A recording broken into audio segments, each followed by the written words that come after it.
Hello everyone. मैं श्रुति welcome करती हूँ आपका एक अपने चैनल पे जिसका नाम है एडुग्रोन। ये एक ऐसा चैनल है जहाँ पे आपको 6 to 12 का सारा कंटेंट मिलेगा बिल्कुल फ्री ऑफ कॉस्ट। तो इकनॉमिक्स की हम डिस्कशन कर रहे थे स्टूडेंट्स। इकनॉमिक्स में हमने अपना नेशनल इनकम चैप्टर जो सबसे ट्रिकी चैप्टर माना जाता है पूरी 12th क्लास की मैक्रो इकोनॉमिक्स का, हमने पूरा चैप्टर वो कंप्लीट कर लिया है। अब हम स्टार्ट करेंगे determination of income and employment का चैप्टर। उससे पहले मैं आपसे स्टार्ट करना चाहूँगी, मैं पूछना चाहूँगी कि आपकी एग्ज़ाम्स की प्रिपरेशन कैसी चल रही है।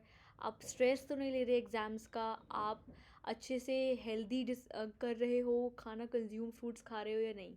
और अगर आपको कोई भी चाहिए कि इम्प्रूवमेंट चाहिए आपको हमारे लेक्चर्स में, प्लीज़ हमें बताइए कमेंट सेक्शन में। हम पूरी हेल्प करेंगे आपको बेस्ट क्वालिटी कंटेंट प्रोवाइड करने का। और अगर आपको किसी चैप्टर के स्पेसिफिक नोट्स चाहिए, आपको चाहिए कि बहुत सारे डाउट्स आ रहे हैं उस चैप्टर में, तो प्लीज़ हमें बताइए। हम पूरी ट्राई करेंगे आपको उसकी नोट्स प्रोवाइड करने के। और कोई आपके डाउट ना रहे तो आपकी पूरी की पूरी हम एक गूगल मीट की क्लास रख लेंगे जिसमें आपको सारे के सारे डाउट्स आपके उस सब्जेक्ट के कवर हो जाएंगे। ओके। तो हम अगर इकनॉमिक्स की बात करें तो इकनॉमिक्स में हमने नेशनल इनकम चैप्टर जो 12th क्लास का था वो पूरा का पूरा कंप्लीट कर लिया था वन शॉट में। अब जो हमारी सीरीज़ आएगी वो वन शॉट की आएगी। हमने जो नेशनल इनकम था पूरा का पूरा कंप्लीट कर लिया था। उसमें अगर कोई डाउट है तो प्लीज़ हमें कमेंट सेक्शन में लिखिए। और आज हम स्टार्ट करेंगे determination of income and employment से। ये भी बहुत आसान चैप्टर है और बहुत ज़्यादा इजी है as compare to national income. और इसकी वेटेज भी बहुत ज़्यादा आती है हमारे जो बोर्ड एग्ज़ाम्स हैं उसमें। इसके जो MCQs भी आ जाते हैं और इसके क्वेश्चन आंसर्स भी आते हैं। तो आपको बहुत अच्छे से करना है वाला चैप्टर, ताकि आपके जो 6-7 मार्क्स का ये पूरा का पूरा चैप्टर आता है, इसमें गिनती के सिर्फ और सिर्फ 5 या 6 क्वेश्चन ही हैं जो आते हैं एग्ज़ाम्स में। और मैंने अपने नोट्स में सारे के सारे वो कवर करके चले हैं। तो आप अगर वो वाले क्वेश्चंस कर लोगे, आपका पूरा का पूरा चैप्टर हो जाएगा ख़त्म। ओके। तो let's start with determination of income and wealth. Okay. तो आपका जितना भी 1 घंटे का वीडियो होगा, 1 hour 30 minutes का होगा या 2 घंटे का होगा, आपको पूरी कंसंट्रेशन से सुनना है। इसमें बहुत सारे डायग्राम्स हैं तो प्लीज़ एक अपनी पेन और कॉपी बैठ के बनाइएगा। ये सब नोट कीजिएगा जो भी हम समझा रहे हैं आपको, और जो डायग्राम्स हैं उसको बहुत अच्छे प्रैक्टिस कीजिएगा उसकी बार बार। ओके। डायग्राम्स के लिए मैं आपको बता रही हूँ कि आपको कम से कम एक डायग्राम को 5 times तो ड्रॉ करना ही करना है, ताकि आपका वो जो डायग्राम है पक्का हो जाए आपके माइंड में। और वो पेंसिल से ड्रॉ करना, ना कि पेन से ड्रॉ करना। तो पेंसिल, स्केल, इरेज़र सब कुछ अपने पास रखिएगा और डायग्राम्स की प्रैक्टिस कीजिएगा, क्योंकि डायग्राम्स में मोस्टली जो एग्जामिनर्स होते हैं वो मार्क्स काट लेते हैं आपके। ओके। बहुत सिंपल है डायग्राम से मार्क्स स्कोर करना। 6 मार्क्स आसानी से हमें मिल जाते हैं अगर हमारा डायग्राम ठीक होता है तो। Okay. So let's start with determination of income and employment. बहुत आसान चैप्टर है, अब बहुत इन्जॉय करोगे ये वाली क्लास आज की। So let's start. Determination of income and output.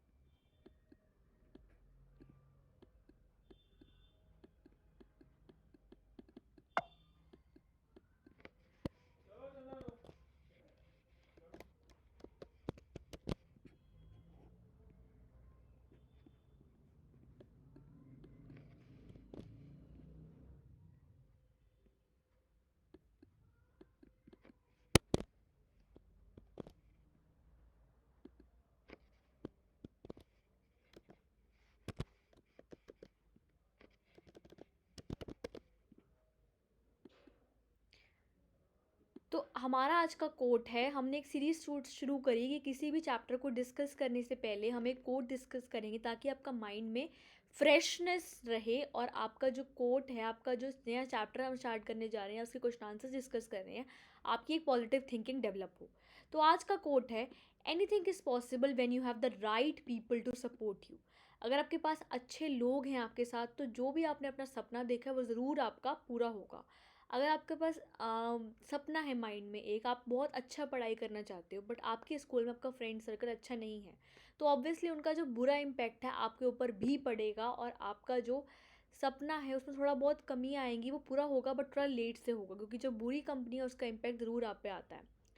वो जो इम्पैक्ट है वो अच्छा भी हो सकता है, लाइक आपकी अच्छी कम, आप बहुत बुरे थे, आप पढ़ने में इतने अच्छे नहीं थे, मीन्स बुरे तो नहीं थे, आप पढ़ने में इतने अच्छे नहीं थे, बट लकीली आपको जो फ्रेंड सर्कल मिला वो इतना अच्छा मिला कि जो इंटेलिजेंट लोगों से वो सराउंडेड था, बहुत स्टूडियस बच्चों से सराउंडेड था, तो ऑब्वियसली जो उनका इम्पैक्ट है वो आप पे आएगा ही आएगा। तो तभी हम कहते हैं कि अपनी कंपनी जो होती है, हमारी जो संगत होती है, अपने अपनी वाइजली चूज़ करनी चाहिए, क्योंकि जो उनका इम्पैक्ट है हम पे आता ही आता है। तभी हमारे जो फुलफ़िल है, हमें जो अपने माइंड में फुलफ़िल करनी है कोई चीज़, वो हो जाती है फुलफ़िल। अगर आपके पास राइट पीपल हैं आपको सपोर्ट करने के लिए, आपको गाइड करने के लिए, आपको मोटिवेट करने के लिए, तभी हम कहते हैं अगर आपका बहुत अच्छा गोल है, आपका बहुत एम है कि मुझे इस चीज़ को पूरा करना है, तो प्लीज़ जो हमारे जो लोग हैं आसपास, उनको हमें राइट पीपल होने चाहिए। वो ऑब्वियस वो ऐसे लोग होने चाहिए जो आपको मोटिवेट करते हैं कुछ अच्छा करने के लिए, आपको आगे बढ़ते रहने के लिए लाइफ में। तो यही था हमारी इस कोट का meaning. Anything is possible when you have the right people to support you. ये बिल्कुल सच बात है। और इसको with this positive quote let's start the chapter. तो हमारे चैप्टर का नाम है determination of equilibrium level of output.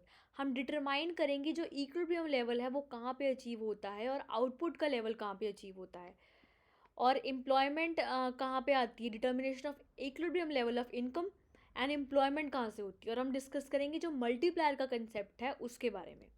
Okay, तो पहले हम डिस्कस करेंगे कुछ एजम्पशंस के बारे में कि जो हमने डिटरमाइन करना है इनकम एंड आउटपुट को, उसकी कुछ ना कुछ एजम्पशंस होंगी, तभी हम उसको डिटरमाइन कर पाएंगे। हमारे जो हमने जो सोचा है कि हमें डिटरमाइन करना है equilibrium level of income and output, उसकी कुछ एजम्पशंस हैं। तो फर्स्ट एजम्पशन है it is a perfectly elastic.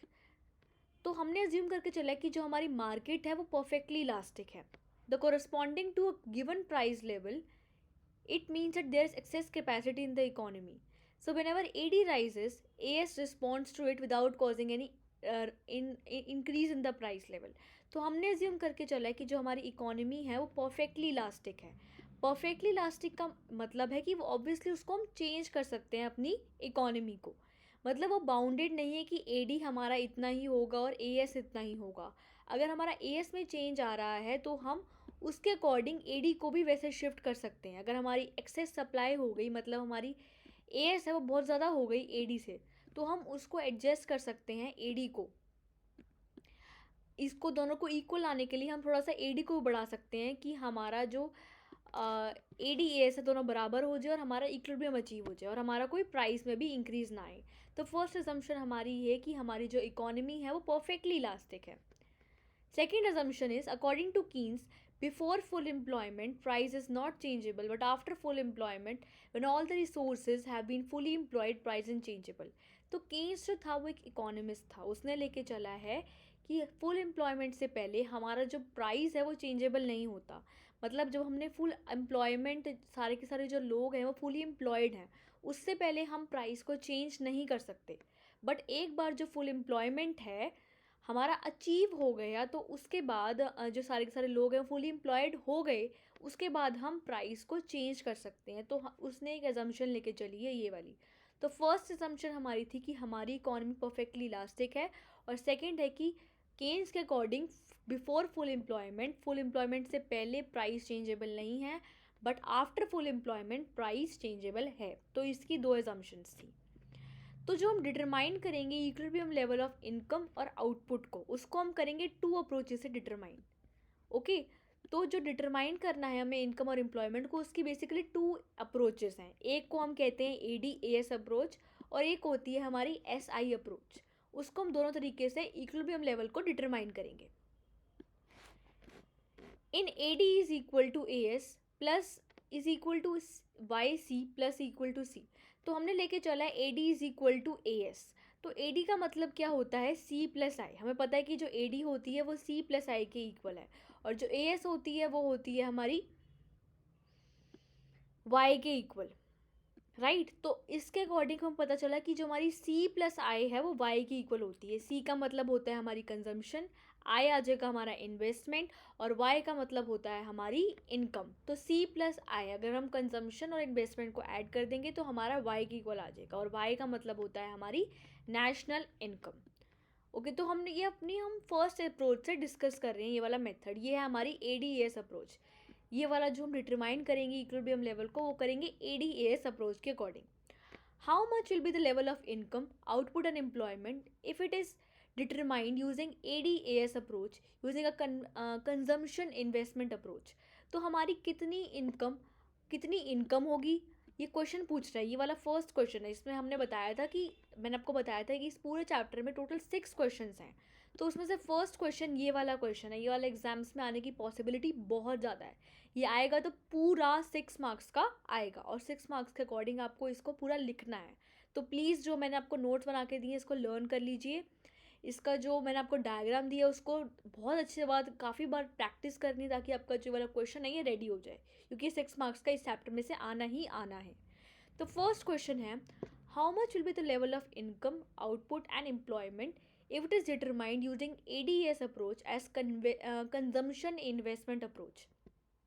तो फर्स्ट क्वेश्चन में पूछा है how much will be the level of income, कितना इनकम का लेवल होगा, आउटपुट का लेवल होगा, और कितना एम्प्लॉयमेंट का लेवल होगा। हम उसको अगर डिटरमाइन कर रहे हैं ADS अप्रोच से, या उसको हम एक और उससे भी कह सकते हैं consumption investment approach. ADS approach का दूसरा नाम है कंजम्पशन इन्वेस्टमेंट अप्रोच। जैसे हमने ADS तो यहाँ पे लिख दिया, बट यहाँ पे हमने डिराइव किया था कि इसको हम C+I is equal to Y भी लिख सकते हैं, और C+I ये हो गया हमारा कंजम्पशन, और Y हो गया हमारा इनकम।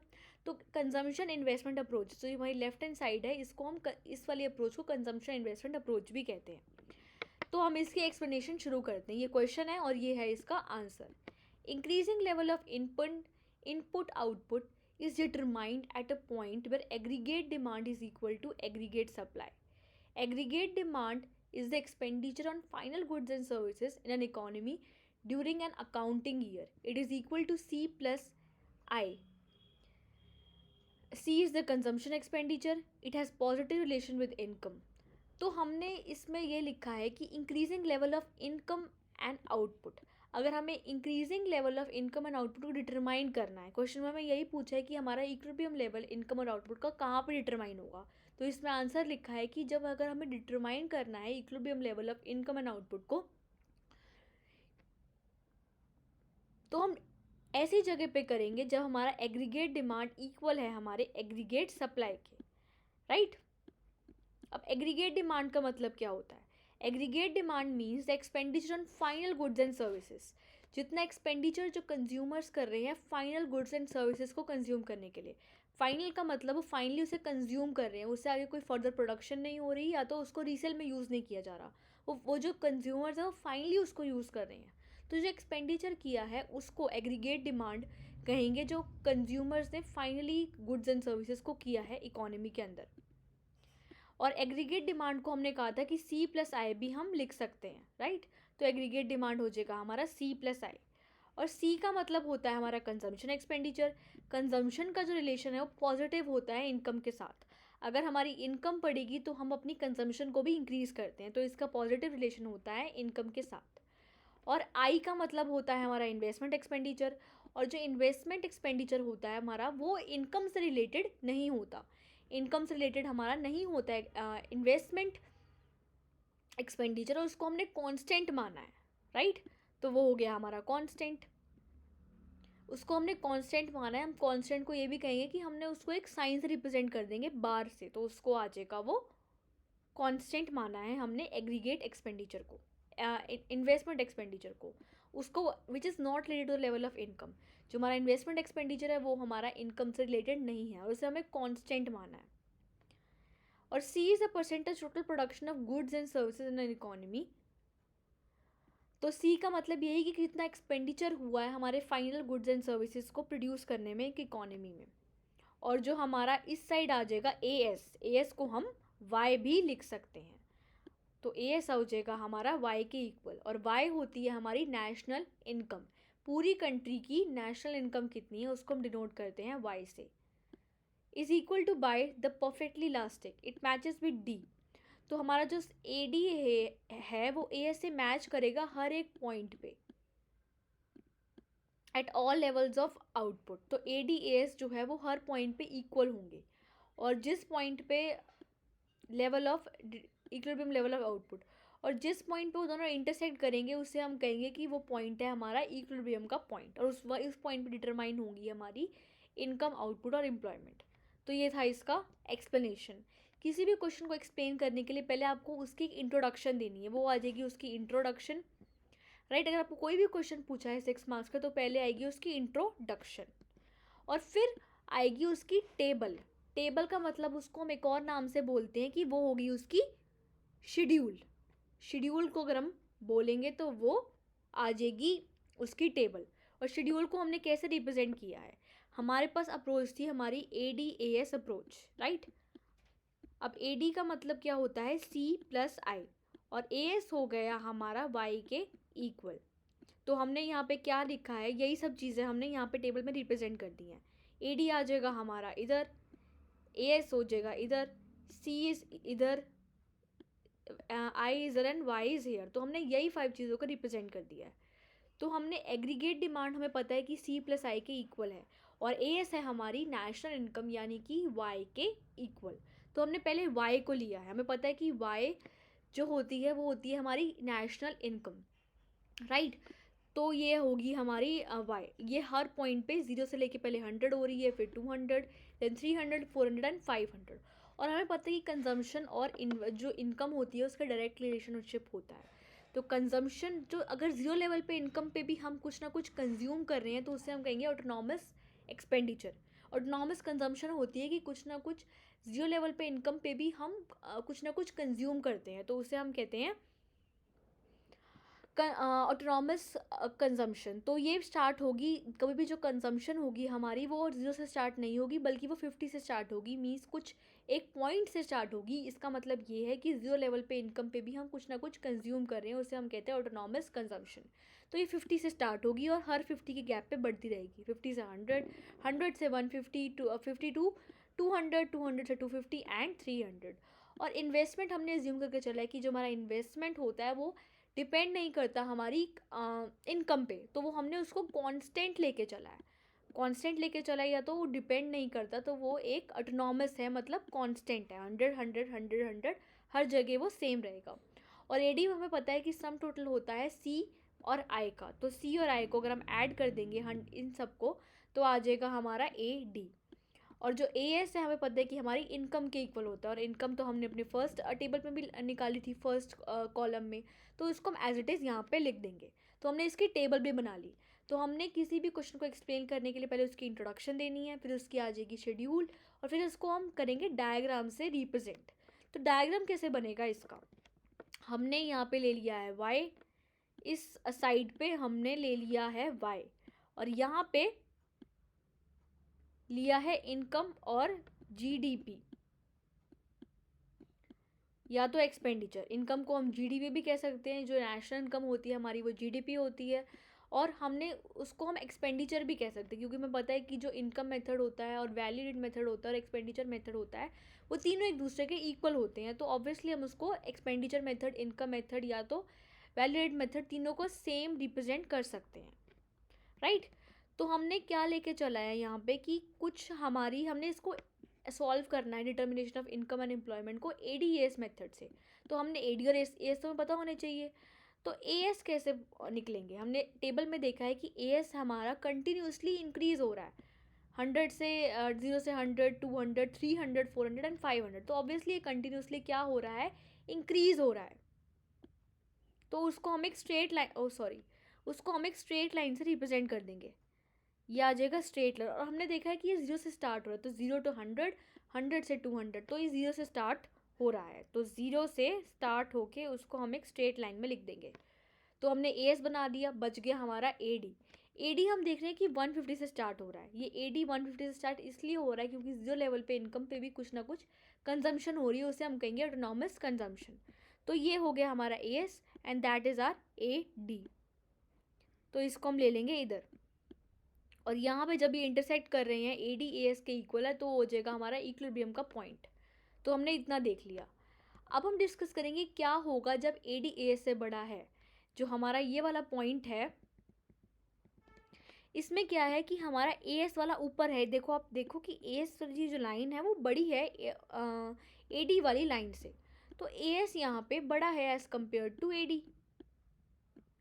और यहाँ पे क्या है कि हमारे AD बड़ा है AS से। तो हम इन दोनों अप्रोचेस को स्टडी करेंगे कि हमारा जब AS बड़ा होता है AD से, या तो AD बड़ा होता है AS से, तो हमारा उसमें क्या हम कैसे उसको ट्रीट करते हैं। तो व्हाट हैपन्स में हम उसको डिस्कस करेंगे। What happens if AD is greater than AS।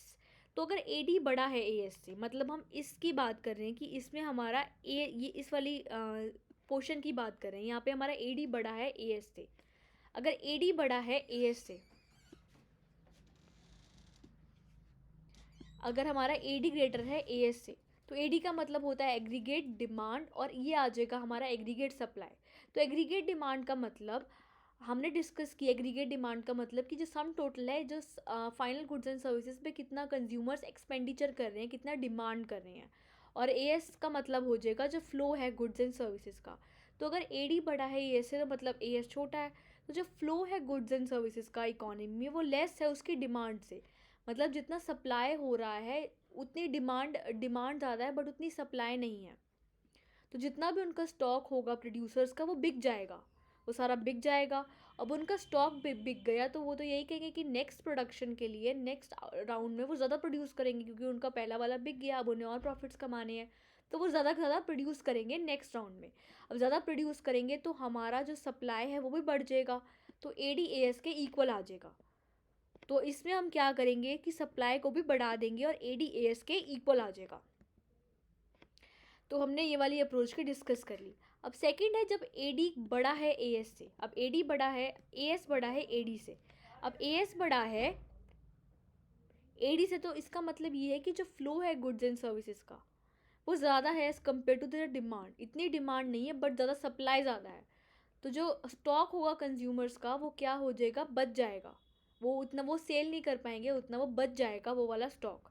अब वो बच गया तो ऑब्वियसली नेक्स्ट राउंड में वो क्या करेंगे, जो पहले वाला स्टॉक बचा है उसको पहले निकालेंगे, उसको पहले ख़त्म करेंगे, तो ज़्यादा अपनी प्रोडक्शन को रोक देंगे। और AD से फिर क्या हो जाएगा, फिर हमारा AS और AD दोनों के इक्वल आ जाएगा। तो इस तरह से हमारा AS और AD इक्वल आ जाता है दोनों के। तो इसको हम रीड कर लेते हैं। What happens if AS is greater than AD।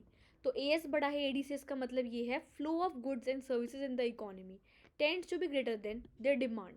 जितना फ्लो है गुड्स एंड सर्विसेज का, वो बड़ा है as compare to their demand. As a result of the goods would remain unsold. तो जो गुड्स हैं वो अनसोल्ड रह जाएंगे प्रोड्यूसर्स के पास। To clear this producers would plan cut a production in the consequent years. तो अपनी प्रोडक्शन को रोक देंगे, तो AS कम हो जाएगा। तो AS कम हो जाएगा तो ऑटोमेटिकली वो AD के इक्वल हो जाएगा। तो ये थी इसकी फर्स्ट अप्रोच। ओके, तो ये हमारा फर्स्ट क्वेश्चन हो गया कंप्लीट। तो इसको आपने अच्छे से करना है। फर्स्ट क्वेश्चन को पहले इंट्रोडक्शन देनी है, देन उसका आ जाएगा टेबल या शेड्यूल, फिर डायग्राम, और फिर हम डिस्कस करेंगे व्हाट हैपन्स को। अब next question is how to be a level of income and output. तो हमने इसमें इस क्वेश्चन का थीम ही यही है कि हमें डिटरमाइन करना है equilibrium level of income and output को। तो अब हम डिस्कस करेंगे इसका next question, how to be a level of income and output. तो हमने ADS अप्रोच डिस्कस कर लिया, अब हम डिस्कस करेंगे SI अप्रोच के बारे में, राइट। तो SI अप्रोच हमारी क्या कहती है, how is the equilibrium level of income output and employment determined using SI approach. जो हमने फर्स्ट क्वेश्चन देखा था वो था हमारा ADS अप्रोच का मेजर, अब है हमारा SI अप्रोच का मेजर। तो SI अप्रोच पे हमारा क्या होगा, इसको हम कहते हैं सेविंग इन्वेस्टमेंट अप्रोच। हमारी जो फर्स्ट अप्रोच थी वो थी हमारी aggregate demand aggregate supply approach, but जो हमारी नेक्स्ट अप्रोच है वो है हमारी सेविंग इन्वेस्टमेंट अप्रोच, राइट। तो सेविंग इन्वेस्टमेंट अप्रोच से हमें कैसे डिटरमाइन करना है अपना इक्विलिब्रियम लेवल ऑफ इनकम या तो आउटपुट का। According to this approach, equilibrium level of income or output is determined using a point when saving is equal to investment. तो इक्विलिब्रियम लेवल हमारा तब डिटरमाइन होगा जब हमारी जो सेविंग्स है वो इन्वेस्टमेंट के इक्वल होंगी। Savings is that part of income which is not consumed, it is a function of income, it is positively related to Y at the lower level of savings it can be negative when consumption to get an income. तो savings ऐसा part होता है income का जो हमें जो consume नहीं किया जाता। अगर हमने उसको कंज्यूम नहीं किया तो ऑब्वियसली उसको हमने कर लिया सेव। तो जो सेविंग्स होती है उसका पॉजिटिव रिलेशन किसके साथ होता है, हमारा होता है पॉजिटिव रिलेशन इनकम के साथ। अगर हमारी ज़्यादा इनकम होगी तो हम ज़्यादा से ज़्यादा सेव करेंगे अपना आउटपुट, और ज़्यादा से ज़्यादा अगर हम कंज्यूम करेंगे तो सेव कम करेंगे। तो नेगेटिव रिलेशन होता है कंजम्पशन के साथ, और पॉजिटिव रिलेशन होता है हमारा इनकम के साथ, राइट। तो ये था हमारा सेविंग्स के बारे में डिस्कशन। तो ऐसा आउटपुट, ऐसी कोई सेविंग्स जो हमने कंज्यूम नहीं की, जो हमने बचा के रख ली, उसे हम कहेंगे सेविंग्स। तो हमने सेविंग्स के बारे में डिस्कस कर लिया। अब हम डिस्कस करेंगे इन्वेस्टमेंट के बारे में। इन्वेस्टमेंट और investment function, we are considering only autonomous investment. It is independent to the level of income, because in short run income does not invest investment, so straight line is the horizontal line. अब investment में हमने सिर्फ और सिर्फ autonomous investment के बारे में discuss किया है। हमने लास्ट में देखा था कि जो ऑटोनॉमस इन्वेस्टमेंट है, हमने उसको कांस्टेंट मानना है, वो उसको हमने इंडिपेंडेंट माना है। तो हमारा जो इन्वेस्टमेंट होगा उसको हमने माना है कांस्टेंट। तो डिटरमाइन वो कोई उस पर डिपेंड नहीं होता है इनकम पे, तो उसको हमने इंडिपेंडेंट माना है या उसको हमने ऑटोनॉमस माना है। तो ये था इसका मीनिंग। तो उसकी एक स्ट्रेट लाइन हो जाएगी। तो इन्वेस्टमेंट को हमने माना है कांस्टेंट, तो वो हो जाएगी हमारी स्ट्रेट लाइन। अब हमने जो लास्ट में एक इंट्रोडक्शन देखी थी लास्ट क्वेश्चन में भी, फिर उसके बाद उसकी टेबल देखी थी, देन उसका डायग्राम देखा था, फिर देखा था व्हाट हैपेंस। तो इसके अकॉर्डिंग भी हमने इंट्रोडक्शन देख ली। अब हम देखेंगे इसकी टेबल।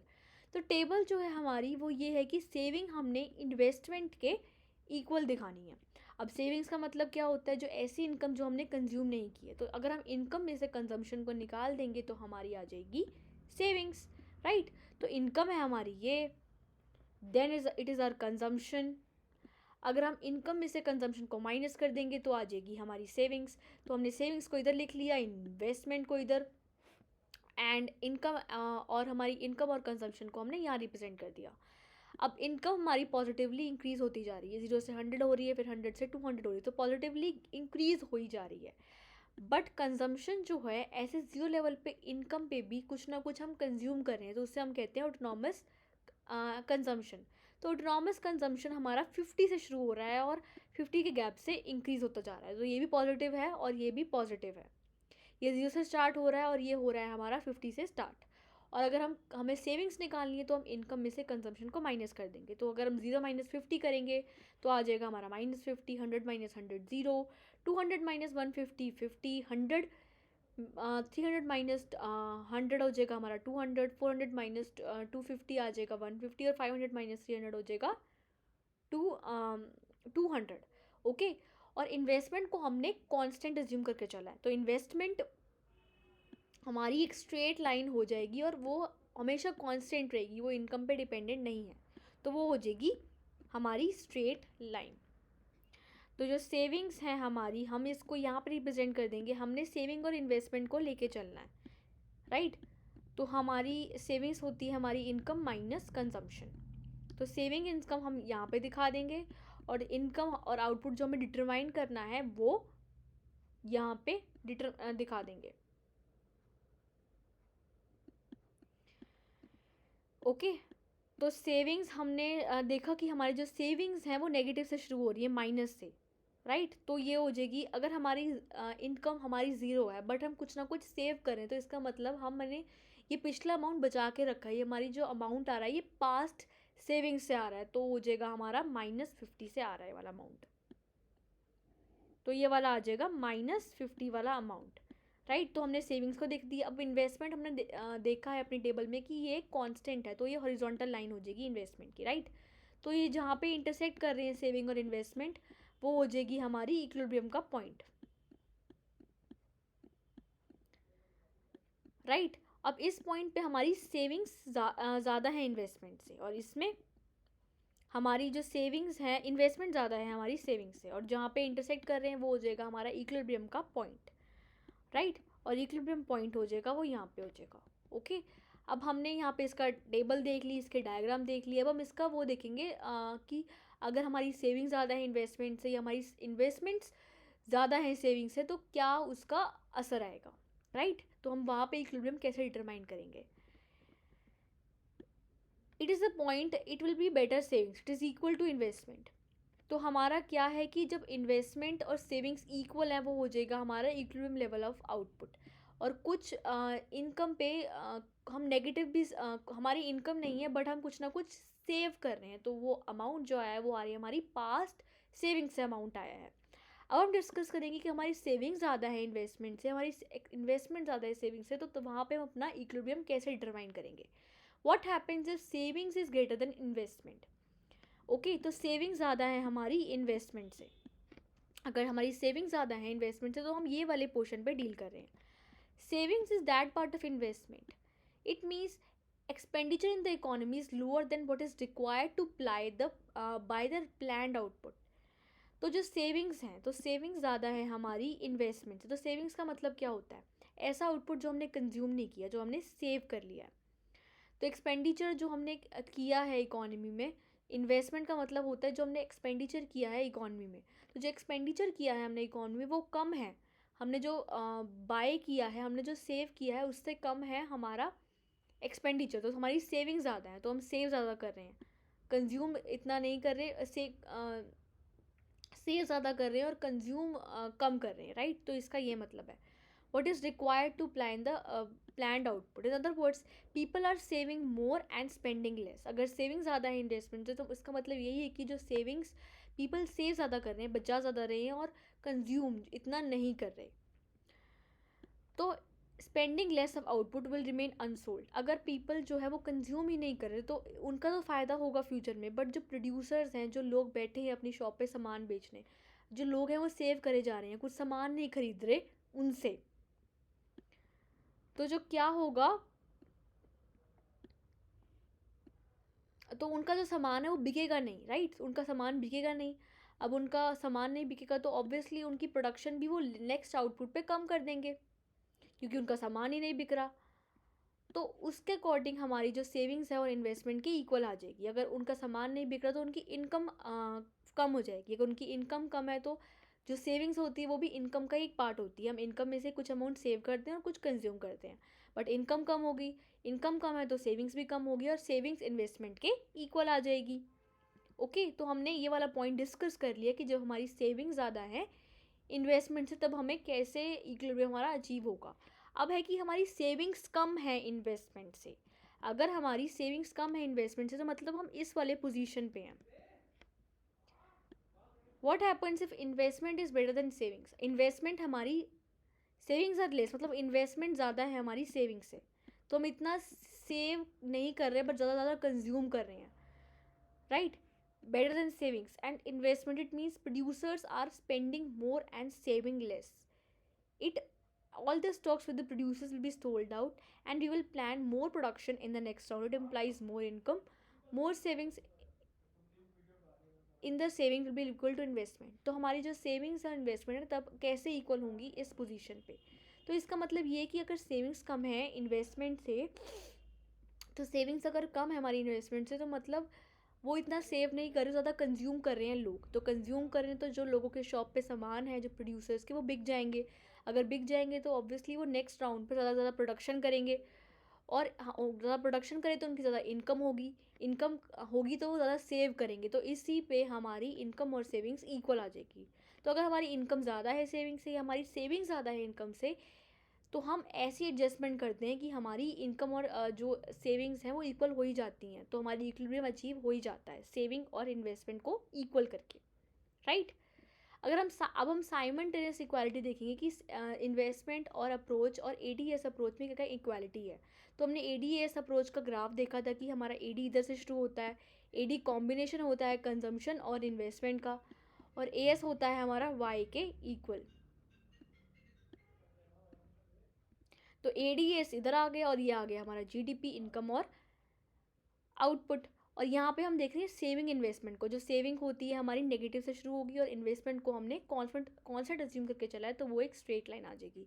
और जहाँ पे ये मीट कर रहे हैं ये है हमारा इक्विलिब्रियम का पॉइंट और ये सेविंग इन्वेस्टमेंट का इक्विलिब्रियम का पॉइंट है।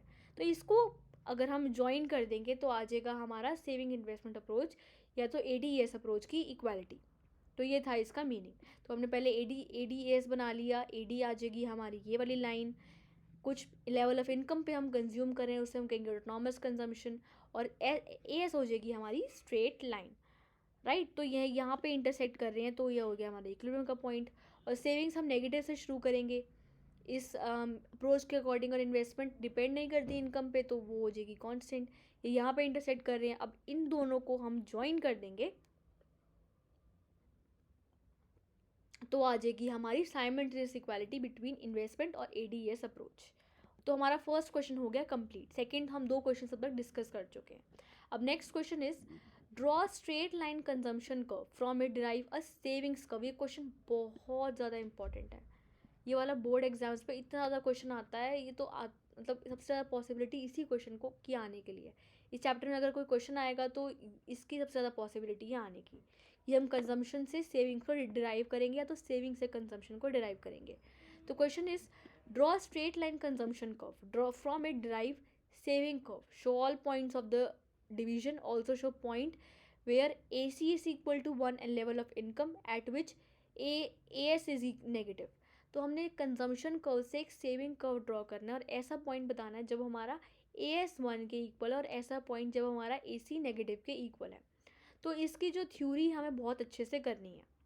इसकी थ्योरी और इसके डायग्राम को हम साइमल्टेनियसली स्टडी करेंगे, तभी आपको एक कंसेप्ट क्लियर होगा। और इसके डायग्राम को और इसकी थ्योरी को आपको कम से कम 5 टाइम्स लिखना है, तभी ये वाला क्वेश्चन आपके एग्जाम्स में ड्रॉ होगा। और इसको ड्रॉ करके देखना है कम से कम 5 टाइम्स।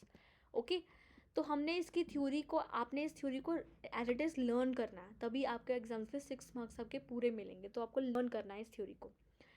तो सी सी इज़ द कंजम्पशन कर्व। हमने लेके चला है कि सी सी हमने कंजम्पशन कर्व मान लिया। ये है हमारा C C consumption curve. It is a 45-degree line over the present.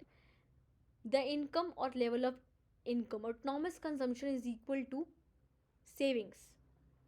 तो हमने CC को एक लाइन मान ली है हमारी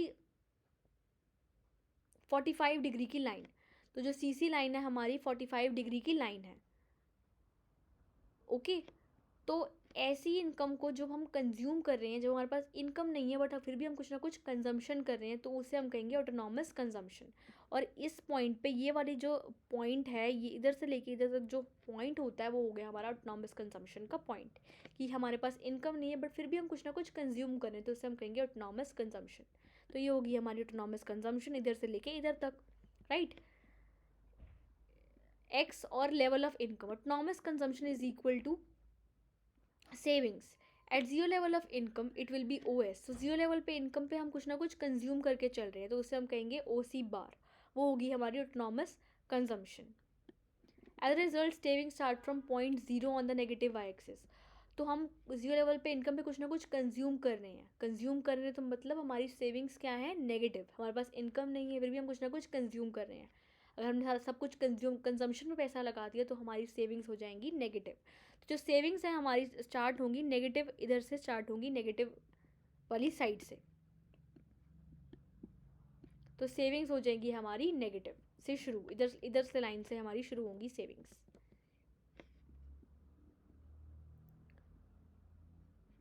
On the negative y-axis, consumption curve CC is the consumption curve. Its point is known as break even point where savings are zero। किस point पे जो हमारी सेविंग्स हैं वो ज़ीरो हैं, उसे हम कहेंगे ब्रेक इवन पॉइंट। कि हम सब कुछ कंज्यूम कर रहे हैं बट हमारी सेविंग्स कुछ भी नहीं है, तो उस पॉइंट को हम कहेंगे break even point. It means savings intersect at point break even point, beyond point income is better than consumption, savings are positive। तो इस पॉइंट पे हमारी इनकम और सेविंग्स हैं इक्वल, राइट। तो ये हो गया हमारी ब्रेक इवन पॉइंट। अगर हमारी जो इनकम है वो हमारी कंजम्पशन की इक्वल है तो वो हो गया हमारा ब्रेक इवन पॉइंट। अगर हमारी इनकम कंजम्पशन की इक्वल है तो हम कुछ ना बिल्कुल भी सेविंग्स नहीं कर रहे हैं, तो सेविंग्स हो जाएंगी हमारी ज़ीरो, राइट। तो ब्रेक इवन पॉइंट पे हमारी सेविंग्स होती हैं ज़ीरो।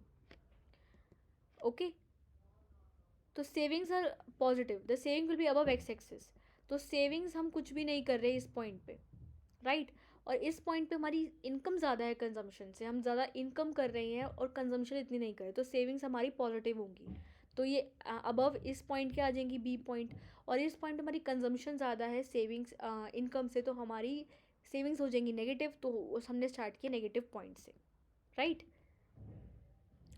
तो हमने कंजम्पशन कर्व तो बना लिया था, उससे हमने सेविंग्स कर्व डिराइव किया। तो सेविंग्स पॉइंट आ जाएगा हमारा एस और बी। तो हम एस और बी को अगर हम ज्वाइन कर देंगे और एक्सटेंड कर देंगे फर्दर तो आ जाएगा हमारा सेविंग्स कर्व। तो हमने क्वेश्चन में पूछा था कि हमारा किस पॉइंट पे हमारा 1 के इक्वल है, तो ऐसा पॉइंट जो हमारा 1 के इक्वल है वो हो जाएगा हमारा ये वाला पॉइंट। और हमारा जब नेगेटिव के इक्वल है वो वाला कर्व वो हो जाएगा पी एस। तो ओ वाई वाला कर्व वो हो जाएगा नेगेटिव के इक्वल। तो इस पॉइंट पे हमारा ए सी नेगेटिव के इक्वल है। इसको मैं एक बार और एक्सप्लेन कर देती हूँ, बट डायग्राम मैंने आपको डायग्राम के साथ एक्सप्लेन नहीं किया, बट मैं डायग्राम के साथ एक्सप्लेन कर देती हूँ। तो ये हो जाएगा हमारा कंजम्पशन कर्व। हमने कंजम्पशन से सेविंग्स को ड्रॉ करना है। इस पर बहुत बच्चे कंफ्यूज होते हैं कि कंजम्पशन से हमें सेविंग्स डिराइव करना है या तो सेविंग से कंजम्पशन करना है। तो इस पॉइंट पे हमने कंजम्पशन से सेविंग्स करना है। तो कंजम्पशन कर्व हमें क्वेश्चन में दिया होगा, तो कंजम्पशन कर्व हम कैसे करेंगे ड्रॉ। तो हमें कंजम्पशन से सेविंग्स करना है ड्रॉ। तो यहाँ पे हम लिख लेंगे कंजम्पशन। हमें कंजम्पशन क्वेश्चन में मतलब हमें कंजम्पशन हमें ऑलरेडी पता है, उससे हमें सेविंग्स डिराइव करना है। तो कंजम्पशन आ जाएगा हमारा इधर, ये हो जाएगा हमारा वाई इनकम या फिर आउटपुट।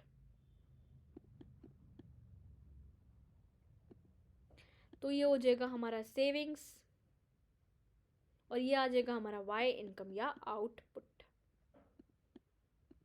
ओके, तो हमें कंजम्पशन कर्व पता है हमें कि कंजम्पशन कर्व में हमारा वहाँ पे ड्राइव होता है जब हमारे कंजम्पशन और इनकम इक्वल होते हैं। तो कंजम्पशन कर्व हमें पता है कि इधर से स्टार्ट होता है कि हम कुछ ना कुछ, हमारे पास इनकम नहीं है बट हम कुछ ना कुछ कंज्यूम कर रहे हैं, तो उसे हम कहेंगे ऑटोनॉमस। तो ये हो गया हमारा ऑटोनॉमस कंजम्पशन, राइट। तो उस पॉइंट पे हमारी तो हो गया हमारा ऑटोनॉमस कंजम्पशन। अगर हमारे पास ऑटोनॉमस कंजम्पशन इतना है तो हमारी सेविंग्स इधर से शुरू हो जाएंगी नेगेटिव से, कि हमारे पास कंजम्पशन हमारे पास इनकम नहीं है बट हम कुछ ना कुछ कंज्यूम कर रहे हैं, तो हमारी जो सेविंग्स हो जाएंगी वो होगी नेगेटिव। तो हमने उसको नेगेटिव से शुरू कर दिया। जितना ये वाला गैप होगा उतना ही ये वाला गैप होगा, तो इसको आप डॉट बना लेना एक, जितना ये वाला गैप होगा, राइट। तो उसके बाद हमने इनकम लेके चला। हमें पता है कि इनकम और कंजम्पशन का पॉजिटिव रिलेशन होता है, तो हमने कंजम्पशन को, इनकम को एक 45 डिग्री लाइन बता दिया। इस पॉइंट पे हमारी कंजम्पशन और इनकम इक्वल है, राइट। तो इस पॉइंट पे हमारी सेविंग्स और इनकम भी इक्वल होंगी। तो उसको हमने यहाँ पे इस पॉइंट पे आप उसको ऐसे डॉट बना लोगे, राइट। और इस पॉइंट पे हमारी कंजम्पशन, हमारी इस पॉइंट पे इनकम ज़्यादा है कंजम्पशन से, राइट। तो इनकम ज़्यादा है कंजम्पशन से, तो हमारे पास जो हमारी सेविंग्स होंगी वो होंगी पॉजिटिव। तो पॉजिटिव सेविंग्स होंगी तो ये इधर से पॉजिटिव आएगा। और इस पॉइंट पे हमारी कंजम्पशन ज़्यादा है, कंजम्पशन कम है सेविंग से। कंजम्पशन ज़्यादा है सेविंग्स से, हमारे पास हम ज़्यादा कंज्यूम करें, हमारे पास इतनी इनकम नहीं है, तो हमारी जो सेविंग्स होंगी वो होंगी नेगेटिव। तो इस पॉइंट पे हमारी जो सेविंग्स होंगी वो होंगी नेगेटिव, राइट। तो हमने इतना देख लिया। अब अगर हम इस पॉइंट को एस नेम दे दें और इसको बी नेम दे दें, इसको अगर हम ज्वाइन कर देंगे और इसको एक्सटेंड कर देंगे फर्दर, इसको हम और बढ़ा देंगे, तो आ जाएगा हमारा सेविंग्स कर्व। तो ये है हमारा एक सेविंग्स का कर्व। तो हमने कंजम्पशन कर्व से एक सेविंग्स कर्व डिराइव कर लिया। यहाँ पे आपको सब कुछ लिखना है कि ये ऑटोनॉमस कंजम्पशन है, ये ऑटोनॉमस सेविंग्स हैं, ये पॉजिटिव सेविंग्स हैं, ये नेगेटिव सेविंग्स हैं, और यहाँ पे आपने सेविंग्स और इनकम को रिप्रेजेंट किया है, राइट। तो ये हो जाएगा हमारे इसकी एक्सप्लेनेशन। तो ये था इसका मीनिंग। तो हमने ये वाला क्वेश्चन देख लिया कि हमें कंजम्पशन कर्व दिया हुआ एग्जाम में और हमें उससे सेविंग कर्व डिराइव करना है, तो हम कैसे करेंगे। तो हमारे 3 क्वेश्चंस कवर हो चुके हैं इस चैप्टर से।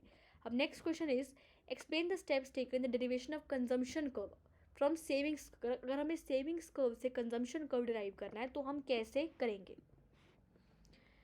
Use diagram show a point on the consumption curve at which APC is equal to 1। हमें ऐसा पॉइंट भी डिराइव करना है जो हमारा APC 1 के इक्वल हो गया। तो पहले क्वेश्चन में हमें कंजम्पशन कर्व दिया था, उससे हमें सेविंग्स कर्व डिराइव करना था, बट इस क्वेश्चन में हमें सेविंग्स कर्व दिया हुआ है, उससे हमें कंजम्पशन कर्व डिराइव करना है।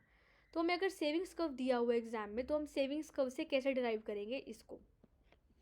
तो हम एक सेविंग्स कर्व बना लेंगे, राइट। हमारे पास 2 कर्व्स दिए हुए हैं, यहाँ पे हम लिखेंगे सेविंग्स को, यह आ जाएगा हमारा इनकम आउटपुट या तो GDP, यहाँ पे कंजम्पशन, और यहाँ पे आ जाएगा हमारा इनकम आउटपुट या GDP। इसको आप इनकम लिख सकते हो, आउटपुट या तो GDP। तो savings is the 45 degree line over the income. हमें सेविंग्स कर्व दी हुई है, तो सेविंग्स का हमें पता है कि हम नेगेटिव से शुरू करते हैं, तो नेगेटिव से हम सेविंग्स कर्व को स्टार्ट करेंगे, राइट। तो सेविंग्स कर्व जितनी हमारी नेगेटिव है, हमारी जो कंजम्पशन होगी हमारी उतनी ही पॉजिटिव होगी, तो जितना ये वाला गैप है हम उसको उतना ही यहाँ पे लिख देंगे। तो saving is the 45 degree line over the income.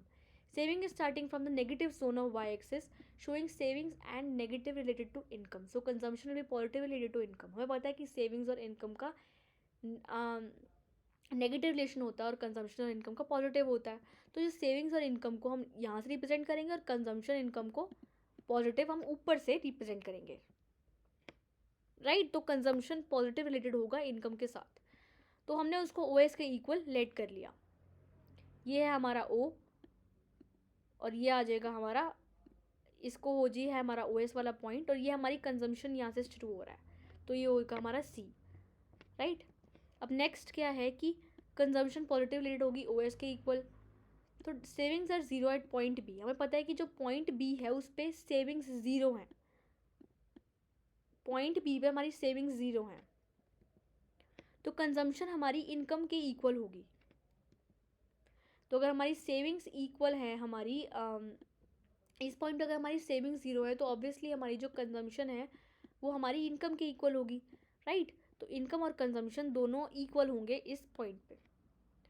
Beyond this point savings are positive, so Y will be greater than consumption. तो इस पॉइंट पे हमने क्या करा है कि इस पर हमारी सेविंग्स पॉजिटिव है, इस पॉइंट पे हमारी सेविंग्स ज़ीरो है, सेविंग्स ज़ीरो है, तो ऑब्वियसली हमारी जो इनकम है और कंजम्पशन है वो इक्वल है। तो इस पॉइंट पे हमारी कंजम्पशन और इनकम इक्वल है, और इस पॉइंट पे हमारी सेविंग्स ज़्यादा है कंजम्पशन से, तो इनकम हमारी सेविंग्स ज़्यादा है हमारी इनकम से, तो हमारी जो कंजम्पशन होगी वो पॉजिटिव होगी। और इस पॉइंट पे हमारी सेविंग्स कम है इनकम से, तो हमारी जो कंजम्पशन होगी वो नेगेटिव होगी, राइट। तो हमारी ऐसे हम कंजम्पशन कर्व को डिराइव करेंगे। तो हम अगर पॉइंट पी को ज्वाइन कर दें, उसको एक्सटेंड कर दें फर्दर, तो हमारा कंजम्पशन कर्व आ जाएगा। तो हमने इस कंजम्पशन कर्व को डिराइव कर दिया। हमें पता है कि हमारी जो कंजम्पशन कर्व है वो कंजम्पशन हमारी ऑटोनॉमस चल रही है, तो उसको हम ऐसे रिप्रेजेंट कर देंगे। और हमारी जो इनकम है वो पॉजिटिव रिलेटेड है इनकम उसके साथ, तो हम उसको हमने पॉजिटिवली दिखा दिया, राइट। तो ये वाला जो पॉइंट है उसको हम इधर लिख दें, और ये सेविंग्स पॉजिटिव है तो हमारी इस पॉइंट पे कंजम्पशन पॉजिटिव होगी, राइट। तो हमारा इसको हम ज्वाइन करके पी और बी पॉइंट को उसको हम एक्सटेंड कर दे फर्दर, ये वाला जो पॉइंट था उसको हम एक्सटेंड कर दे फर्दर, तो हमारा कंजम्पशन कर्व आ जाएगा। तो हमने इसमें यही किया कि पहले हमने सेविंग्स कर्व डिराइव कर लिया, उससे हमने कंजम्पशन कर्व डिराइव करना है। तो हमने पहले कंजम्पशन कर्व के लिए एक हमें पता है कि वो ऑटोनॉमस होता है, क्योंकि वो कुछ लेवल ऑफ इनकम पे हम ऑटोनॉमस करते हैं, तो ये आ गया हमारा ऑटोनॉमस वाला। और ये हो गया हमारा हम जो इनकम नॉर्मली कंज्यूम करते हैं। तो पॉजिटिव इनकम है तो हमारी कंजम्पशन पॉजिटिव होगी, नेगेटिव सेविंग्स है तो हमारी इनकम भी नेगेटिव होगी, राइट। तो होगी हमारी सेविंग्स से हमने कंजम्पशन को डिराइव कर लिया। फर्स्ट क्वेश्चन पे हमने कंजम्पशन से सेविंग्स को डिराइव किया था, और इसमें हमने सेविंग्स से कंजम्पशन को डिराइव कर लिया। तो ये था हमारे कंसेप्ट्स।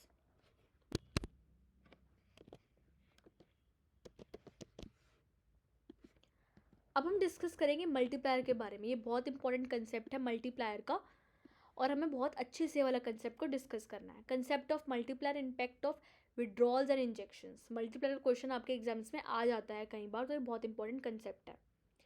इंजेक्शंस और विड्रॉल्स और इंजेक्शंस भी बहुत इंपॉर्टेंट कंसेप्ट है, तो हम डिस्कस करेंगे डिटेल में कि मल्टीप्लायर क्या होता है और विड्रॉल्स और इंजेक्शंस का क्या मीनिंग है। Injections cause increase in the level of income while transactions while withdrawals decrease the level of income. Owing to injection, it shifts the function, while owing to withdrawal, function shifts downward. तो injections का मतलब क्या होता है, जब हमारी income में increase आता है तो उससे हम कहते हैं इंजेक्शन, कि हमारी इनकम बढ़ी है। अगर हमें इंजेक्शन होता है, अगर हमें इंजेक्शन कहीं पे डलता है किसी डॉक्टर के यहाँ, तो हमारे पास हमारे जो बैक्टीरिया होते हैं वो ख़त्म हो जाते हैं, और हमारे अंदर एक अच्छी एंटीबॉडीज़ जाती हैं, हमारे अंदर एक अच्छी कुछ जाता है हमारे अंदर, राइट। वो सुई जाती है तो कुछ ना कुछ जाता है। तो आप ऐसे याद रख लो कि इंजेक्शंस का मतलब इंक्रीज़ है लेवल ऑफ इनकम में, और अगर हमारे पास विड्रॉल्स हो रहे हैं, हम कुछ ना कुछ कहीं से निकाल रहे हैं, तो वो हो जाएगा decrease in the level of income. तो अगर इंजेक्शंस होंगे तो हमारा जो फंक्शन होगा, हम फंक्शन बात कर रहे हैं एडी फंक्शन के बारे में, वो हो जाएगा राइटवर्ड शिफ्ट, राइट वर्ड, या तो अपवर्ड शिफ्ट, या तो हमारी विड्रॉल्स हो रहे हैं तो फंक्शन हो जाएगा हमारा डाउनवर्ड शिफ्ट, ओके, या तो हमारी जीडीपी में इंक्रीज आएगा। अगर हमारे इंजेक्शंस हो रहे हैं तो हमारी जीडीपी बढ़ जाएगी, और विड्रॉल्स हो रहे हैं तो हमारी जीडीपी कम हो जाएगी। Due to injection GDP increases, and due to withdrawals GDP decreases. तो इंजेक्शंस की वजह से हमारा क्या होगा कि हमारी जो जीडीपी है वो इंक्रीज हो जाएगी, तभी हमारा जो एडी कर्व है, जो एएस कर्व है, वो राइट वर्ड शिफ्ट हो जाएगा, और विड्रॉल्स के कारण हमारी जीडीपी कम हो जाएगी। In the above figure, due to injection level of income increased. तो हमने एक फिगर लेके चली है, इसमें हमने बताया है कि हमारी जो एएस को हमें पता है कि एक नेशनल इनकम के इक्वल होती है। नेशनल इनकम हमारी एक स्ट्रेट लाइन है, राइट, वो नेशनल इनकम के इक्वल है, 45 डिग्री स्ट्रेट लाइन। और हमें पता है कि एडी जो है हमारी, वो ऐसे जाती है हमारी एडी, कंजम्पशन और इन्वेस्टमेंट के इक्वल। तो इस पॉइंट पे हमारी कंजम्पशन और इन्वेस्टमेंट बराबर है। बट हमारी कंट्री में क्या हुआ कि इंजेक्शंस आ गए। अब इंजेक्शन से क्या होगा, हमारी जो इनकम है, जो हमारा एएस एडी कव है, वो राइट वर्ड शिफ्ट हो जाएगा, ऊपर शिफ्ट हो जाएगा। तो ऊपर हमारा एडी कव शिफ्ट हो गया। पहले था ये सी प्लस आई, बट ये फिर बन गया C plus I plus C C plus I plus increase in investment. मतलब कंजम्पशन प्लस इन्वेस्टमेंट तो था ही था, बट उसके साथ साथ एक इंक्रीज इन इन्वेस्टमेंट आ गया। तो ये वाला हो गया हमारा ये change is equal to E F. तो हमारा जो इंक्रीज आया है वो हो गया जे के इक्वल। पहले था ये, फिर हो गया के तक। तो ये जो हमारा आया है, ये पॉजिटिव इंक्रीज आया है जीडीपी में या तो हमारी एएस में, तो हो जाएगा हमारा ये इंजेक्शंस। और जो जे से लेके एच तक गया है वो हो जाएगा हमारा विड्रॉल्स। यहाँ पे हम इंजेक्शंस की बात कर रहे हैं, बट हमारी इकोनॉमी में क्या हुआ, अगर विड्रॉल्स आ गए तो विड्रॉल्स हो गया तो हमारा जो एडी कर्व है वो इधर शिफ्ट हो जाएगा। तो ए सी प्लस आई तो रहेगा ही रहेगा, बट ये जो इनकम है ये नेगेटिव शिफ्ट हो जाएगी, तो ये होगी नेगेटिवली शिफ्ट, राइट। तो ये हमारा पहले जे था, ये के तक हो गया हमारा इंजेक्शंस, और ये हो गया हमारे विड्रॉल्स, राइट। तो अगर हम एडी की बात करें, अगर हम इन्वेस्टमेंट सी प्लस आई में से इन्वेस्टमेंट को माइनस कर देंगे तो आ जाएगा हमारा एडी। तो यहाँ पे हमने एडी एस को लिया और यहाँ पे आ गया हमारा output. Increase in income is equal to J K, compare with the size of injection. हमारा क्या हुआ है, इंक्रीज इन इनकम, जो हमारा इनकम में इंक्रीज हुआ है वो है जे के, राइट। जो हमारा इनकम में इंक्रीज हुआ है वो है हमारा जे के। और हमारी इंजेक्शंस कितनी थी, हमारी इंजेक्शंस है ई एफ के बराबर। ये जो हमारा इतना इंक्रीज हुआ है ये C plus I plus increase in investment minus C plus I है। तो ये हमारा सी प्लस, ये वाला जो शिफ्ट हुआ है,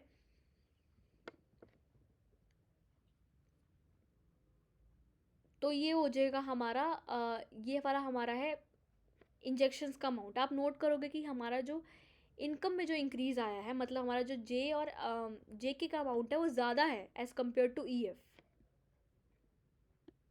तो जे के का अमाउंट जो है वो ज़्यादा है एज़ कम्पेयर टू इंजेक्शंस। और हमारा क्या हुआ है, इनकम डिक्रीज़ हुआ है। तो इनकम हमारा डिक्रीज़ हुआ है तो हमारा वो ई से जी पे शिफ्ट हो गया, और ये हो गया ई जी। बट हमारे जो विड्रॉल्स हुए वो है जे एच के बराबर। तो अब देखोगे कि हमारा जो जे एच वाला अमाउंट है वो ज़्यादा है एज़ कम्पेयर टू ई जी। तो इसका मतलब ये होता है कि जो इंजेक्शंस और विड्रॉल्स हैं उसका एक मल्टीप्लायर इफेक्ट होता है इनकम के साथ। अगर हमारा अच्छा इम्पैक्ट पड़ रहा है, मतलब इंजेक्शन और विड्रॉल से हमारी इनकम या तो आउटपुट बढ़ रही है, तो उससे हम कहेंगे पॉजिटिव मल्टीप्लायर। और हमारा इंजेक्शंस और विड्रॉल से हमारी जो जीडीपी है वो कम हो रही है, तो उससे हम कहेंगे नेगेटिव मल्टीप्लायर इफेक्ट। बट हमेशा विड्रॉल्स और इंजेक्शंस का एक मल्टीप्लायर पे अफेक्ट होता है। तो ये था इसका मीनिंग। अब हम डिस्कस करेंगे कंसेप्ट ऑफ मल्टीप्लायर, कि मल्टीप्लायर होता क्या है। The second one which income increase due to investment is called investment multiplier. तो मल्टीप्लायर का मतलब है कि इनकम के चेंज होने, इन्वेस्टमेंट के चेंज होने की वजह से इनकम पे कितना चेंज आया।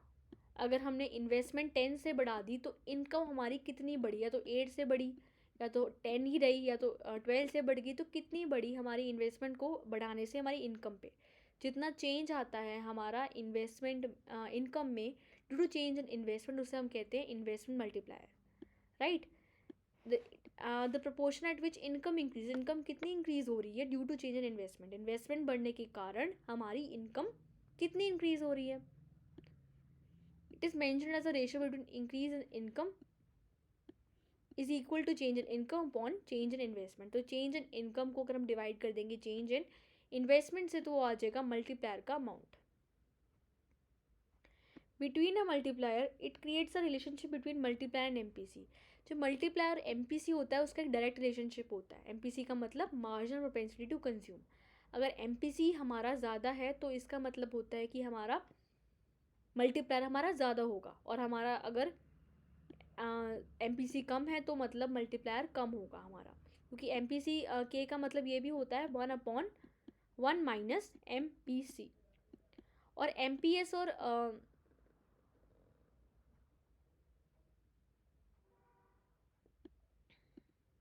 एमपीएस और के में क्या रिलेशनशिप होता है. जो एमपीएस और ये होता है उसमें होता है डायरेक्ट रिलेशनशिप. जो एमपीसी और के होता है उसमें इन्वर्स रिलेशनशिप होता है. अगर एमपीसी ज़्यादा होगा तो हमारा क्या होगा, मल्टीप्लायर ज़्यादा होगा. और एमपीसी और इसमें क्या होता है,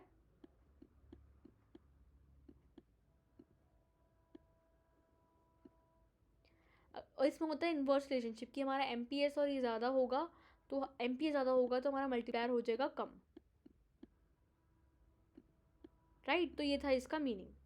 अगर हमारा तो ये हमें क्वेश्चन आ सकता है एग्जाम में कि एमपीएस और के में क्या रिलेशनशिप है. तो एमपीएस ज़्यादा होगा तो हमारा मल्टीप्लायर भी ज़्यादा होगा. और एमपीसी और के में डायरेक्ट रिलेशनशिप है कि अगर हायर होगा तो वो भी ज़्यादा होगा. और एमपीसी और इसमें इन्वर्स रिलेशनशिप है कि अगर हमारा एमपीसी ज़्यादा होगा, एमपीएस ज़्यादा होगा तो हमारा मल्टीप्लायर की वैल्यू कम आ जाएगी. और इसका फॉर्मूला है कि 1/1 माइनस एमपीसी हो जाएगा हमारा के इक्वल, और ये हो जाएगा 1/एमपीएस हो जाएगा के इक्वल. तो ये था इसका मीनिंग मल्टीप्लायर का. अब हम डिस्कस करेंगे मल्टीप्लायर मैकेनिज्म. हमने इसमें राउंड्स लेके चले हैं, हमने डिस्कस करके चला है कि हमारी इनकम, हमें पता है कि इनकम के चेंज होने की वजह से, इन्वेस्टमेंट के चेंज होने की वजह से जो इनकम में चेंज आया वो होता है हमारा मल्टीप्लायर. बट चेंज ऐसा आता क्यों है, क्यों चेंज आता है ऐसा. तो हमने इसमें राउंड लेके चले हैं 1 2 3 4 5 6 7 9 10. हमने इसमें इन्वेस्टमेंट में चेंज लाया है, हमने इसमें इनकम में चेंज लाया है, और हमने देखा है कि जो कंजम्पशन है और सेविंग्स है उसमें क्या चेंजेस आए हैं. तो जो इन्वेस्टमेंट है हमारा वो 100 ही रहा है हमारा हमेशा. हमने उसको 100 लेके ही चला है. जो हमारा इन्वेस्टमेंट में चेंजेस आ रहे हैं वो हमेशा 100 से ही आ रहे हैं.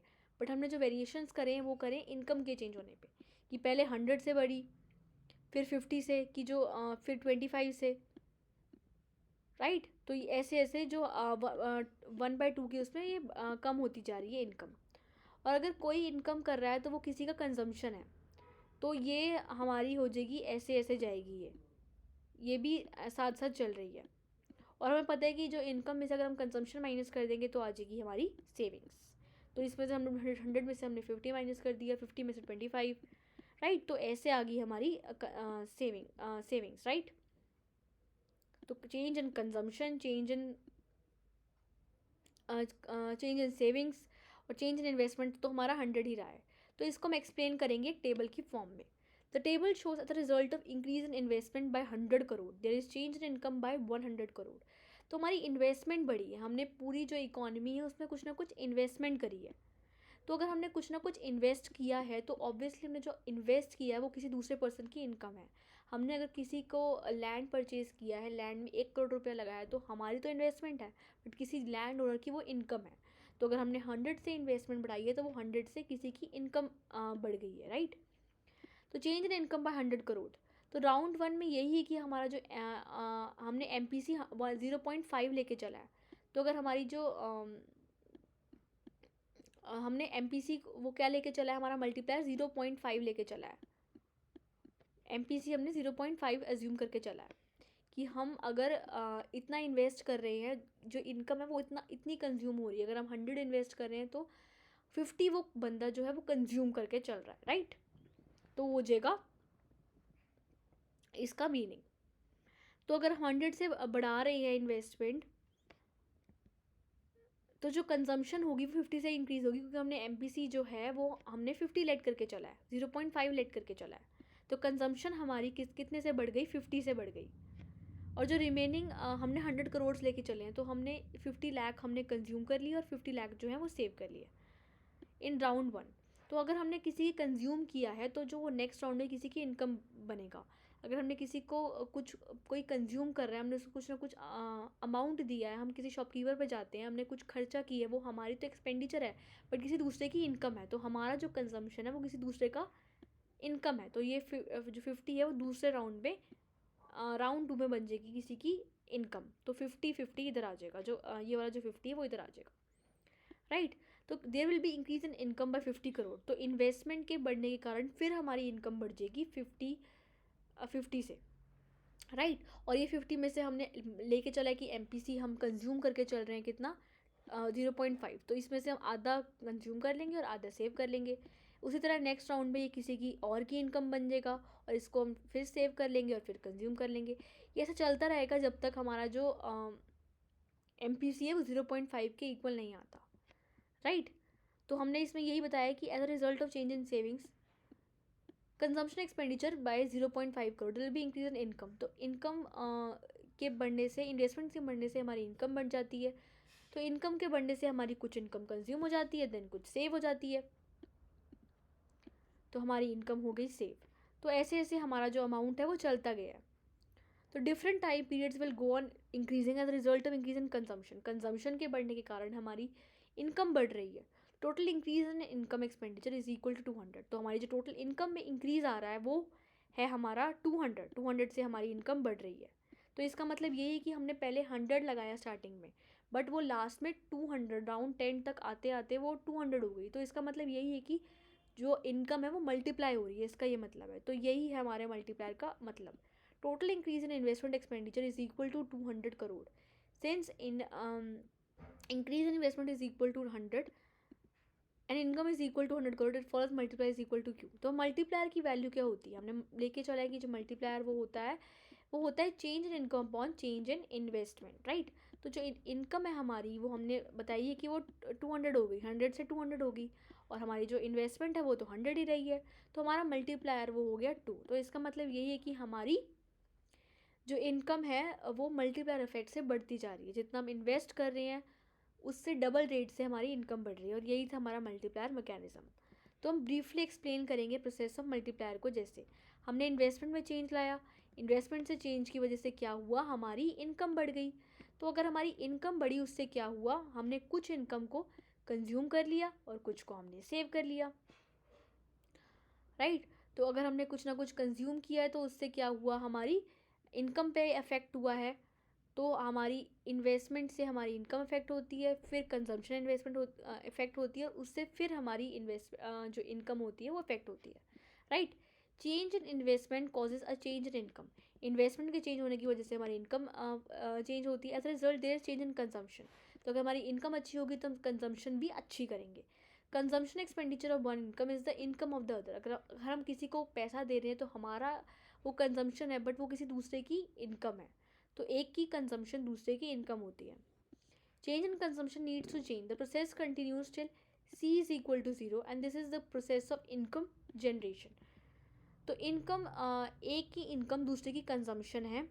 तो इनकम के बढ़ने से कंजम्पशन बढ़ती है, और जो दूसरे की कंजम्पशन है वो किसी तीसरे की फिर इनकम है, तो उसकी वजह से हमारी इनकम फिर बढ़ती है। तो ऐसा प्रोसेस चलता रहता है, because ultimately expenditure which is converted into income, जिस एक्सपेंडिचर को हम इनकम में कन्वर्ट कर रहे हैं, जिस एक्सपेंडिचर को, जिस कंजम्पशन को, ये हमारी कंजम्पशन थी, उसको हम इनकम में कन्वर्ट कर रहे हैं, इतना इंजेक्शन, वही तो इंजेक्शन है जो हमारी इनकम में कन्वर्ट हो रहा है, जो अमाउंट हमारी इकॉनमी में आ रहा है, बट जिसमें हम कुछ ना कुछ सेव कर रहे हैं, तो वो होगी हमारी लीकेज, राइट। तो यह हो गया हमारा इसका मीनिंग। अब next is what will be the value of multiplier if additional income is converted into additional consumption. Okay, तो हमारी मल्टीप्लायर की वैल्यू क्या होगी जब हमारी एडिशनल इनकम एडिशनल कंजम्पशन के इक्वल है। तो इनकम और कंजम्पशन इक्वल है। अगर इनकम और कंजम्पशन इक्वल है तो हमारा क्या होगा, change in income is equal to change in consumption. तो एमपीसी हमारा होता है C plus change in C upon MPC का मतलब होता है change in C upon change in Y. तो अगर दोनों बराबर हैं तो हमारा एम पी सी हो जाएगा 1 के इक्वल, राइट। तो हमारा मल्टीप्लायर क्या होता है 1 upon 1 minus M P C. तो 1 upon 1 minus M P C 1 minus 1 1 upon 0, तो ये हो गया हमारा इन्फिनिटी के इक्वल। तो अगर ऐसी कोई सिचुएशन आएगी तो हमारा जो एम पी सी होगा वो इन्फिनिटी के इक्वल होगा। अब हम डिस्कस करेंगे कुछ ना कुछ इसके इंपॉर्टेंट फार्मूलाज। तो हमें पता है कि जो के होता है वो होता है 1 upon 1 minus M P C. तो 1 माइनस यहाँ पे हमने बताया कि यहाँ पे हमारा एम पी सी 1 है, तो 1 अपॉन 0 इन्फिनिटी के इक्वल, राइट। तो हम कुछ ना कुछ अब फॉर्मूलाज डिस्कस कर रहे हैं। तो के का फॉर्मूला होता है change in income upon change in investment, और के तो होता है 1 upon 1 minus M P C भी होता है, और के होता है 1 अपॉन एम पी एस भी होता है। यहाँ पे चेंज इन वाई है हमारा चेंज इन इनकम, और चेंज इन वो है हमारा इन्वेस्टमेंट, चेंज इन इन्वेस्टमेंट। और ये अब हो जाएगा हमारा के मल्टीप्लायर है वो upon 1 minus M P C के भी इक्वल होता है। तो एम पी सी होता है हमारा marginal propensity to consume, right. और 1 अपॉन एम पी एस के इक्वल भी होता है कि, तो एम पी एस होता है मार्जिनल प्रोपेंसिटी टू सेव। अब कुछ हमारे फॉर्मूलाज हैं ए पी सी के। तो ए पी सी में पता है कि सी अपॉन वाई के इक्वल होता है कंजम्पशन अपॉन इनकम के, और ए पी एस होता है सेविंग अपॉन इनकम के इक्वल। और एम पी एस जो होता है हमारा वो होता है चेंज एम पी एस अगर जहाँ पर भी एम लिखा आ जाए तो मतलब उसका होता है चेंज। तो चेंज इन सेविंग्स हमारी upon change in investment, change in income, तो इनकम के बढ़ने से हमारी सेविंग्स कितनी बढ़ेगी। और एम पी सी का मतलब change in C upon change in income, तो change in consumption upon change in income. तो इनकम के बढ़ने से अगर हमारी एक और इनकम बढ़ जाती है तो हमारी कंजम्पशन कितनी बढ़ेगी। और एम पी सी का मतलब है कि हमारी एक और अगर इनकम बढ़ जाती है तो हमारी सेविंग्स कितनी बढ़ेगी। और हमें पता है कि एवरेज प्रोपेंसिटी टू कंज्यूम और एवरेज प्रोपेंसिटी टू सेव 1 आती है, और मार्जिनल प्रोपेंसिटी टू कंज्यूम और मार्जिनल प्रोपेंसिटी टू सेव 1 के इक्वल होती है। और जो सी होता है हमें पता है कि सी प्लस बी आई के इक्वल होता है। तो सी इसमें है हमारा कंजम्पशन, और जो सी है ये जो डेल्टा सी है ये हो गया हमारा ऑटोनॉमस कंजम्पशन, और जो ये है हमारा बी ये हो गया हमारा एम पी सी, और वाई तो होता है हमारा इनकम। और सेविंग्स में हमें पता है कि जो इसका फॉर्मूला होता है, जो सेविंग्स की इक्वेशन होती है वो होती है minus C plus S Y. तो ये होगी हमारी नेगेटिव सेविंग्स, ये है हमारी इनकम, और ये है हमारा एम पी एस, राइट। और एम पी एस और के का पॉजिटिव रिलेशनशिप होता है, और एम पी सी और के का नेगेटिव रिलेशनशिप होता है।